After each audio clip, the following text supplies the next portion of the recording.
بسم الله الرحمن الرحيم نحمده ونصلي على رسوله الكريم. We greet you on this, the 24th day of the month of Jumadi al-Ula, from my sitting room here in the Caribbean island of Trinidad with Assalamu alaikum wa rahmatullahi wa barakatuh. It is now 1 month since I suffered a massive heart attack, and by Allah's kindness, life and death are in His hands. And I was just a whisper away from leaving this world. But Allah chose to keep me alive and allow me to come back. And I'm now back to do what Allah wants me to do, to teach the truth. And at this time, there's nothing more important to teach than what does the Quran say, and what does Nabi Muhammad, Allah's blessing be upon him, say concerning the events in Gaza. So this is number 3. This is Gaza 3 on this, the 24th day of Jumadi al-Ula. And we only have 3 months left for blessed Ramadan. Now then, our hearts, I'm receiving emails from around the world, and people they're crying, their hearts are bleeding. What can we do for our brothers and sisters in Gaza? They have nowhere to go. And even in that hopeless situation, they're being killed. Women and children are being killed. And the government of the United States is the world's greatest hypocrite.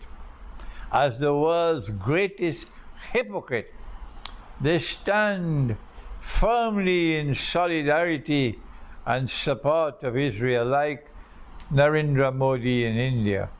We stand in solidarity with Israel, while Israel is killing women and children. Is that Judaism?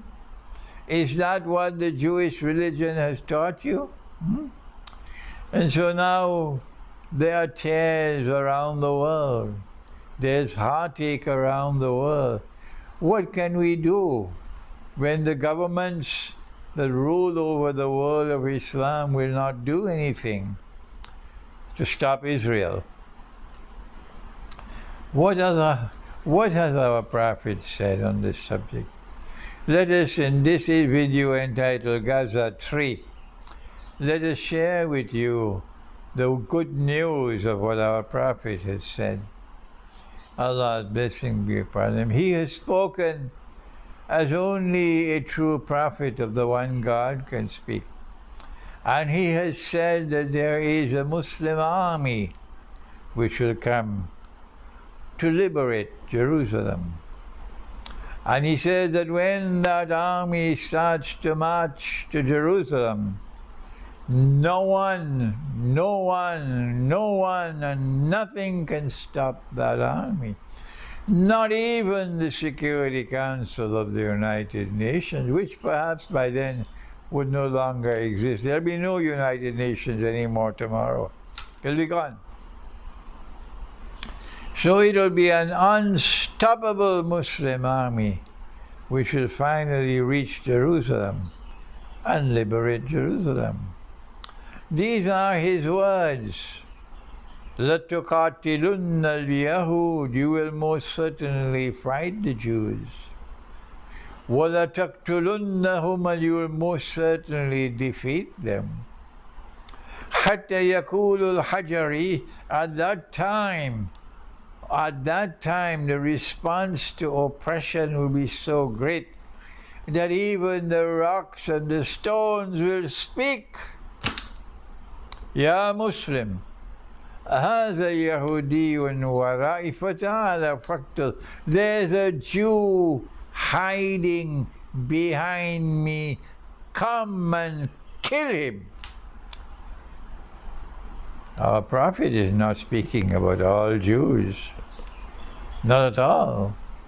How could he be saying such a thing about a Jew denouncing this government of the State of Israel, as there are Jews in Israel today denouncing their own government. How could he say that about Jews who are supporting and helping the Palestinian people? Why? Because they are still human beings. These are Jews who still have a heart in their chest, not like the others who are beasts. That's right, they're beasts. They don't have a heart in their chest anymore. They consider the Palestinians to be animals. They are the chosen of the Lord God. They are born superior, and the Palestinians are like cockroaches. Not those Jews.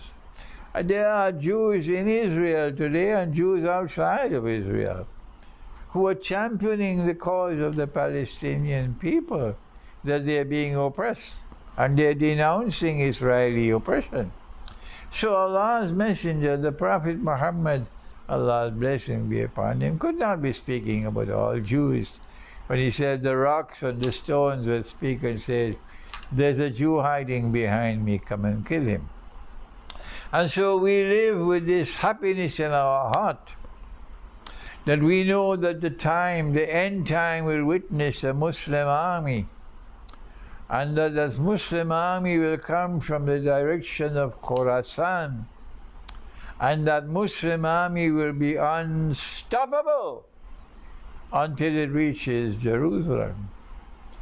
But there's more now to be said, and that is that Allah has said in the Quran, He's given this warning. If you're in Pakistan, I hope you listen. He says, بعد أعوذ بالله من الشيطان الرجيم إن الله لا يغير ما بقوم حتى يغيروا ما بأنفسهم. That no matter how hopeless your situation might be, no matter how much you are suffering, Allah, the one God, will not intervene to change your condition until you take the initiative using Allah's guidance to change your own condition. Only then will Allah intervene to help you. So if a Muslim army is going to be marching from the direction of Khorasan, then it'll have to pass through Iran. Or we already have in Iran a government which is steadfast in standing up against Israel. A government in Iran which denounces Washington as Shaitanul Kabir. A government in Iran which has already established alliance and friendship with Russia. Yes, so we're not worried about Iran. What about Afghanistan? We already have in Afghanistan those who were born yesterday and who have grown up to be young men and who have fought Pax Britannica and defeated Pax Britannica. And then they fought the Soviet Union, the godless Soviet Union, and they defeated the godless Soviet Union. And then they fought Pax Americana and they defeated Pax Americana. So we have no problem at all about that Muslim army coming from Iran and coming from Afghanistan. But what about Pakistan? What about Pakistan? Muhammad Ali Jinnah, may Allah bless him, he did his job.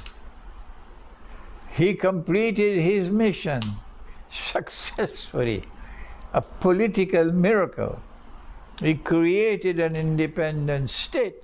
That's all he ever intended to do. And he did it, and he died, and Allah took him away.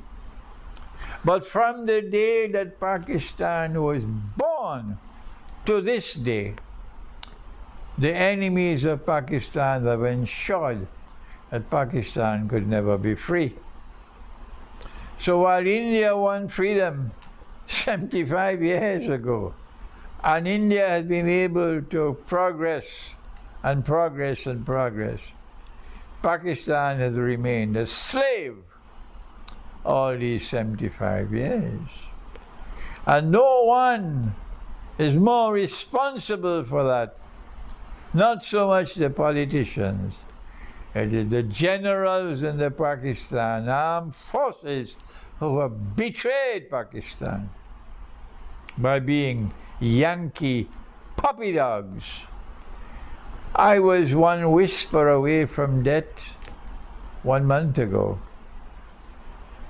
I could have been away. I could be in my grave now. But Allah in His wisdom chose that I should live. So I'm back here so that my words may be like thunder, so that the Pakistani people would know that Allah is not going to send that army that will liberate Jerusalem and stop the slaughter and the genocide in Gaza. He is not going to send that army until Pakistan also, like Afghanistan and like Iran, are in the right place of being a free people. Because that army is not going to be stoppable by the Security Council of the United Nations. No. That army will not fight according to international law. No. The army which is going to come from Khorasan, which will liberate Jerusalem, it will be an army which will be fighting under Allah's law. And the Pakistan armed forces have never fought under Allah's law. So it is time for the people of Pakistan to wake up and recognize that you cannot stop the slaughter in Gaza until you can liberate Pakistan and recover freedom in Pakistan from those who are Yankee puppy dogs. And may Allah make that day come while I'm still alive, so I can return to Pakistan myself on that day. Until then, I have to remain outside of Pakistan. And my words will have to be like thunder until that day when Pakistan is free and liberated, and then I can come back to Pakistan. Thank you. Wassalamu alaikum wa rahmatullahi wa barakatuh.